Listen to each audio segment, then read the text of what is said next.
Hello YouTube. Today I'm going to pull an engine from this MTD lawnmower and I'm going to show you how. First we're going to remove this bolt here. It's a 5/8 bolt that's holding your PTO clutch on. Well, that wasn't very tight. Sometimes they're really on there, you might need to use a torque wrench.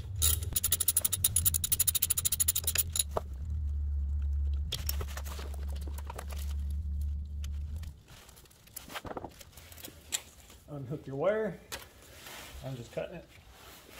Next step, there's 4 bolts holding your engine on.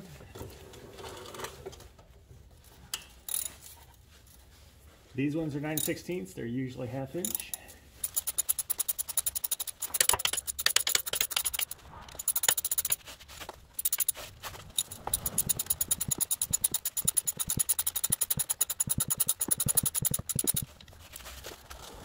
The 2 back bolts for the engine mount are in these little holes that you'll have to move your steering wheel for. Not every mower is like this.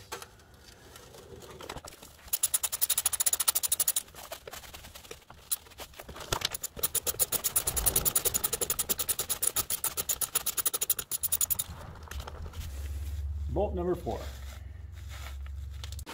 Now next step, remove your cables.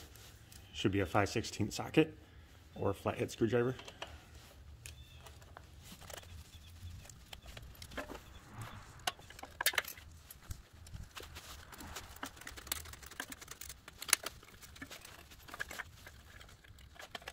Next, you're going to want to remove this heat shield, usually held on by a couple of 1/2 inch bolts.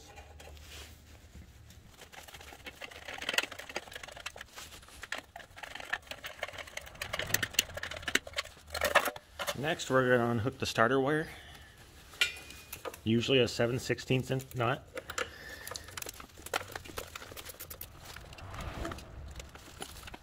Then unplug your plugs. Remove your gas line. Make sure you drain your gas first. Once that's all done, you should be able to lift this right up out of here. Exhaust pipes are never welded to the muffler.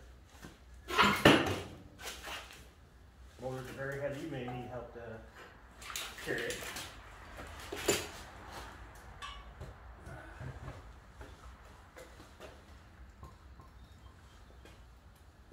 Looks like this engine had an oil leak. First thing you want to look at is these plastic drain plugs. You see how it's not tight. And they usually just loosen right up. Another thing I'd like to point out is this hose on the fuel pump. They get cracks, start sucking air, fuel pump quits working, engine won't run. I've come across a lot of engines that had this issue. Easy fix. Well, there you have it, guys. Got the motor off. Only takes about 15 minutes, depending if your pulleys are stuck or not. These are pretty much the same, whether it be Kohler, Tecumseh, the Briggs & Stratton engines. They pretty much all have the same bolt pattern. There's a few differences out there. Now I'm going to go ahead and strip down the rest of this mower.